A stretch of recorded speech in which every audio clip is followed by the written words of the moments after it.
Hola, hola a todos, bienvenidos una vez más a nuestra lectura de la Biblia. Estamos leyendo el libro de Juan y hoy vamos a empezar con el capítulo 2. Y este capítulo lo vamos a hacer en dos secciones, digamos en dos videos. Vamos a ver lo primero, capítulo 2, versículos del 1 al 12. Y en un segundo video vamos a ver el versículo 13, que es cuando Jesús echa a los mercaderes del templo, al versículo 25. Te animo a que puedas tener tu Biblia preparada, tus lápices, tus libretas para tomar notas. Y así no se te escape absolutamente nada. Es muy importante tomar notas porque a veces se te viene algo a la mente, Dios habla algo a tu corazón y después piensas, me voy a acordar seguro, pero te aseguro que no te vas a acordar, se te va a olvidar. Entonces es muy importante que puedas apuntar.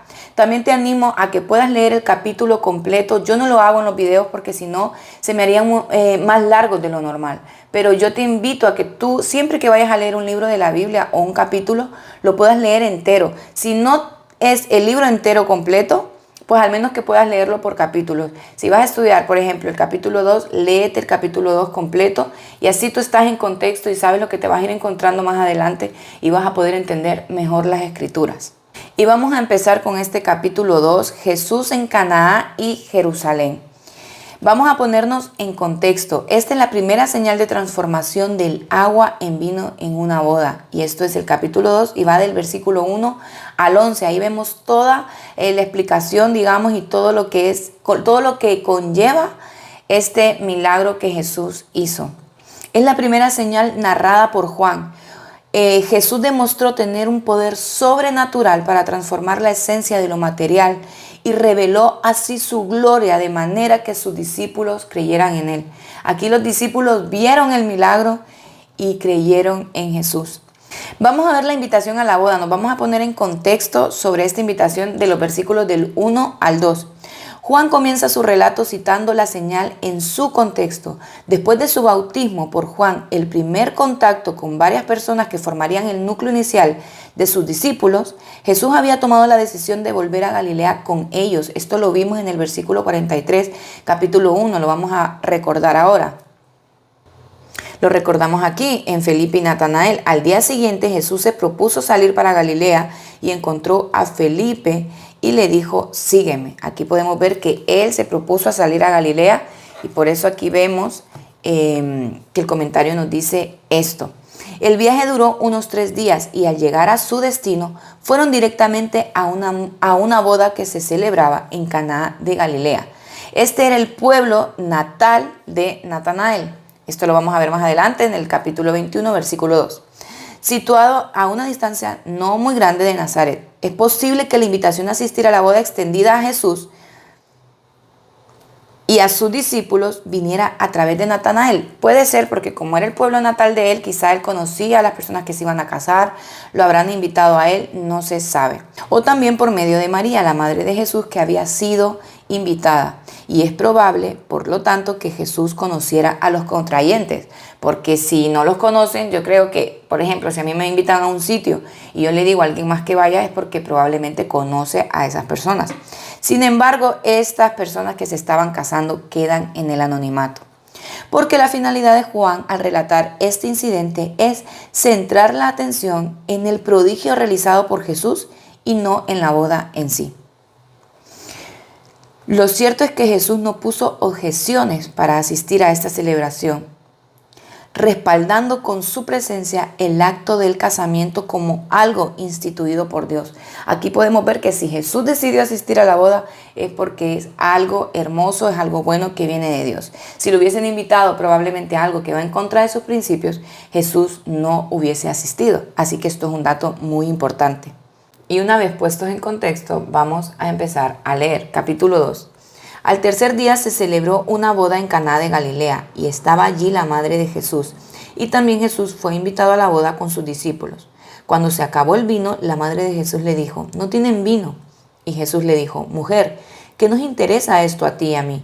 Todavía no ha llegado mi hora. Aquí podemos ver que Jesús le dice, esto no es como asunto nuestro, porque realmente si tú estás en una celebración, en un lugar donde te han invitado a celebrar algo y se termina la bebida o se termina la comida o se termina algo, ¿no? Tú no vas a pensar y decirle a tu acompañante, se les terminó la comida, hagamos algo, se les terminó el vino, ¿no? Sino que pues tú pensarías, se terminó, pero probablemente ellos tienen la solución porque son los que están celebrando. Entonces por eso Jesús le responde como, esto no tiene nada que ver con nosotros. Aquí podemos ver también que esta es la primera de muchas historias que sugieren que Jesús era siempre bienvenido entre aquellos que estaban pasando un buen tiempo. Vamos a ver también este punto importante, vamos a hablar sobre el vino. El vino en aquel tiempo, el vino en una boda. Una boda era la mayor fiesta de todas y que faltara vino era un tremendo error ante la sociedad y una vergüenza para la pareja. Si se fallaba en la provisión de comida o bebida, era una deshonra para el matrimonio o para los que estuvieran celebrando. En el tiempo de Jesús, este error nunca sería olvidado y se creía que la pareja nunca sería feliz. También había como una creencia que siempre iba a haber escasez en su matrimonio. Entonces era como un error garrafal que se terminara el vino en la boda. Era algo muy serio. Las bodas en el Oriente Medio solían durar varios días. Esto lo vemos en Génesis 29 al 22 y 29. También en Jueces 14-12. Y un elemento esencial en la celebración de una boda judía era el vino, un regalo de la bondad de Dios. Ahora vamos a ver esto porque recordemos que hay un peligro en las bebidas alcohólicas en exceso, ¿no? Vamos a comentar esto porque ahora no quiero que vayan a pensar, bueno, la Biblia habla del vino, que se puede beber, que era un símbolo de alegría y un símbolo de bendición de Dios, y entonces no es pecado y me voy a beber vino todo lo que pueda. O sea, no vayamos a sacar de contexto este pasaje. Las escrituras señalan en muchas ocasiones el peligro de tomar bebidas alcohólicas en exceso, que aquí se los voy a dejar los versículos apuntados porque son unos cuantos. Pero en la ocasión que estamos considerando, la falta de vino supondría un disgusto para los invitados y una vergüenza para los anfitriones, como hemos comentado antes. Entonces aquí estamos hablando de un contexto histórico. Miremos cómo María sabe que Jesús es aquel que puede ocasionar un milagro y que es quien va a proveer la solución en esta historia. Y podemos ver aquí un modelo de oración intercesora en las palabras de María. María busca a Jesús. María se preocupa por la situación y busca a Jesús. Sus palabras constituyen un modelo de oración intercesora, como les estaba diciendo, plenamente confiada, breve y concisa, totalmente conmovida y convencida de que Jesús era la persona correcta, la persona que iba a hacer un milagro. Tenemos que confiar en que Él es la respuesta y la salida a nuestra situación. Breves y concisos. Exactamente decir lo que necesitamos, porque a veces nos vamos mucho por las ramas y no sabemos a veces pedir. Dice la Biblia que pedimos, pero pedimos mal. Entonces tenemos que ser concisos en lo que queremos decirle a Dios con nuestras palabras. Totalmente convencidos de que Él es la solución a nuestro problema. Él es la solución a nuestra oración. Él es la respuesta para nuestra vida. No sabemos exactamente por qué María trajo este problema a Jesús. Los estudiosos de la Biblia creen que tal vez ella estaba ansiosa de demostrar que Jesús era el Mesías, que hacía milagros, que hacía prodigios, que tenía un poder sobrenatural y un poder divino. Y así cuando la gente viera que Jesús era el Mesías, también le daría la razón a ella, ya que ella vivió en la sombra de un embarazo que mucha gente cuestionaba. Recordemos que ella era una joven virgen, que su embarazo fue obra divina, fue obra del Espíritu Santo.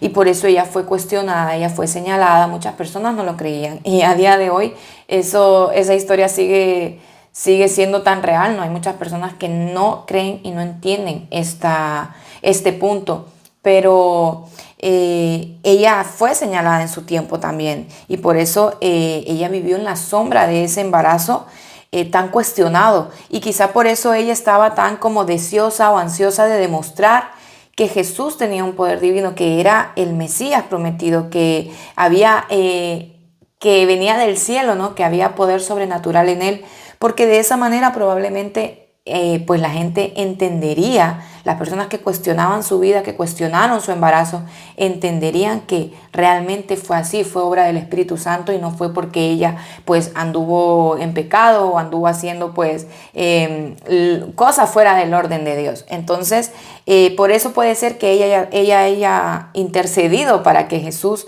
obrara un milagro en esa boda, porque recordemos que era una boda, había muchas personas, personas influyentes, gente importante en ese lugar. Entonces era un momento y era un lugar perfecto para que Jesús obrara un milagro y para que de esa manera quedara claro que Jesús era el Hijo de Dios y había sido concebido por obra del Espíritu Santo en el vientre de María. Por eso vemos aquí que Jesús le dice, todavía no ha llegado mi hora, no ha llegado la hora de demostrar quién soy yo, no ha llegado mi hora de decir que yo soy el Hijo de Dios, de revelarlo tan visiblemente, ¿no? Pero vamos a continuar con el 5, dice, su madre dijo a los sirvientes, hagan todo lo que él les diga. María sabía quién era Jesús, que tenía un poder divino y que él iba a hacer un milagro.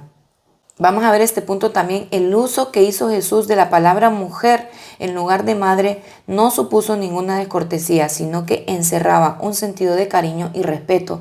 En Juan 19:26 también le dice, mujer, he ahí tu hijo, hijo, he ahí tu madre, ¿no? Creo que es que dice. Entonces, no es una forma porque hay personas que lo pueden como entender mujer, que feo, no se escucha, pero era en un sentido de cariño y de respeto en la forma en que Jesús se dirigía a María.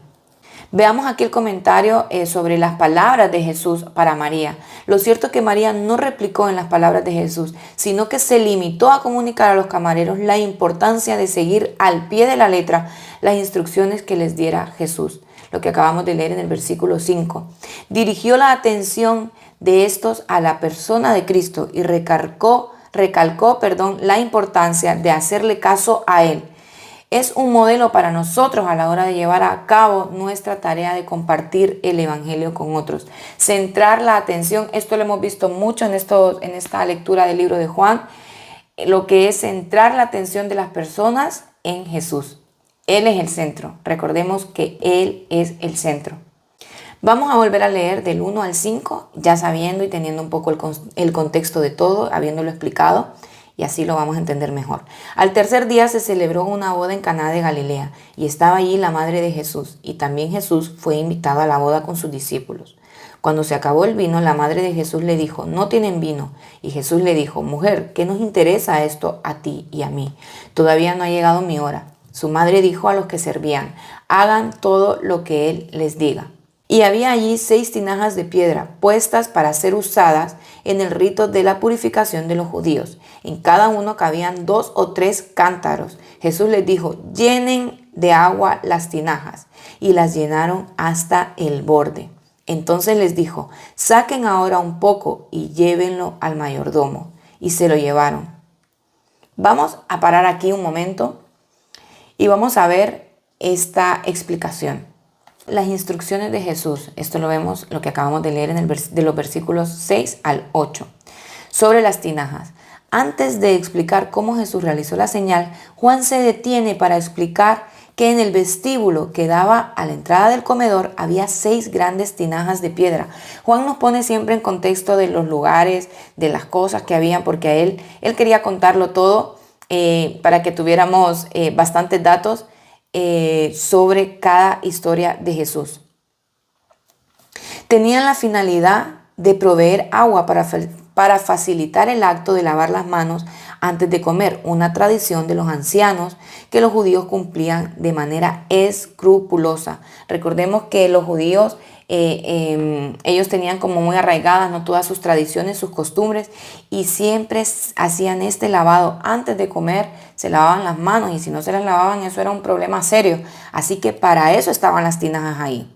Se estima que estas tenían capacidad de unos 22 litros aproximadamente, de manera que una tinaja podría contener entre 45 y 65 litros.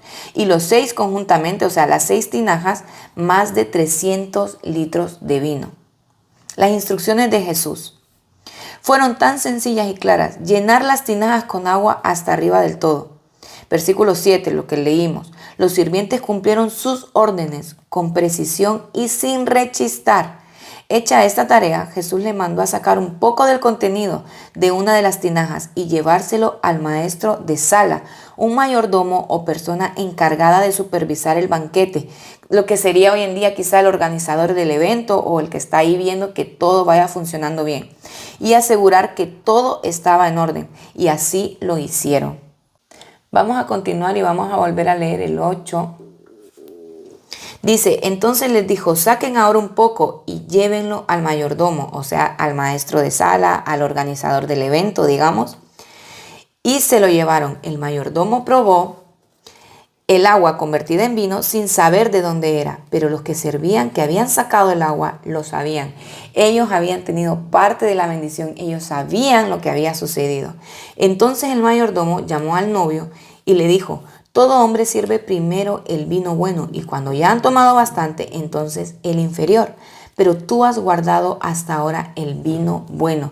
O sea, le estaba diciendo, toda persona, ¿no?, que celebra, que organiza, sirve primero el vino que está mejor, el de mejor calidad. Y cuando ya están bebidos y que ya han bebido un poco más, entonces saca el de inferior calidad. Pero le dice, pero tú has hecho al revés.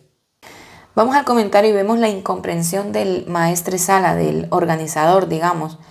Al saborear lo que le ofrecieron los camareros, él se quedó sorprendido. No porque Jesús hubiera hecho un milagro, él no lo sabía. Él no se daba cuenta de este hecho, solo los camareros que habían presenciado la obra hecha por Jesús. Sino que él estaba sorprendido porque a su entender esto se apartaba del protocolo. Esta forma de servir, digamos, el vino no era lo que normalmente se hacía, como ya vimos antes, que le dijo, el buen vino se saca primero y el de inferior calidad después, pero tú lo hiciste al revés. Continuamos versículo 11. Este principio de sus señales hizo Jesús en Caná de Galilea y manifestó su gloria, y sus discípulos creyeron en él. Después de esto, Jesús bajó a Capernaum con su madre, sus hermanos y sus discípulos, pero no se quedaron allí muchos días. Aquí podemos ver varias enseñanzas. La invitación de Jesús a esta boda dice algo acerca de la presencia de Dios y de lo que pasa cuando invitamos a Jesús a los eventos de nuestra vida.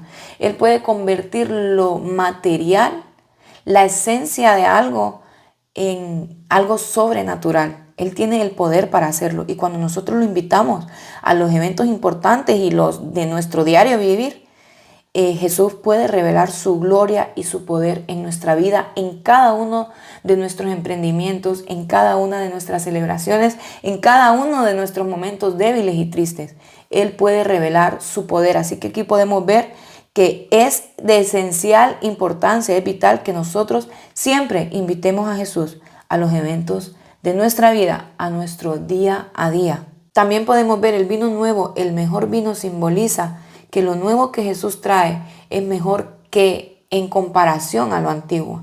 En Corintios leemos, las cosas viejas pasaron, he aquí todas son hechas nuevas. Este es uno de mis versículos favoritos. Sé que tengo muchos versículos favoritos, siempre lo digo, pero es que es verdad. Las cosas viejas pasaron, he aquí todas son hechas nuevas. Lo nuevo de Jesús es mejor que lo antiguo. Y tenemos que tener puesta nuestra mirada en lo nuevo que Jesús quiere traer a nuestra vida, en lo nuevo que Jesús está trayendo a nuestra vida, y dejar ya de ver el pasado y dejar ya de ver atrás.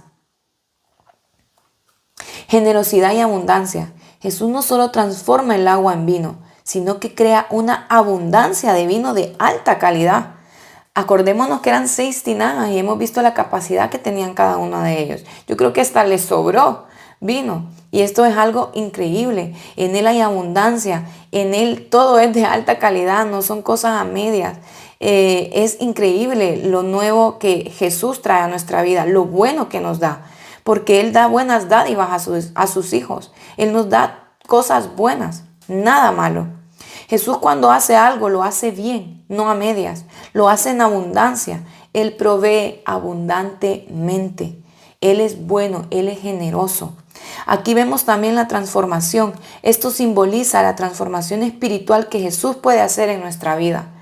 Si nosotros nos dejamos tratar por Él, si nosotros le entregamos nuestra vida a Jesús, si nosotros nos acercamos cada día más a Él, Él transforma nuestra vida espiritual. Él hace todo nuevo en nosotros.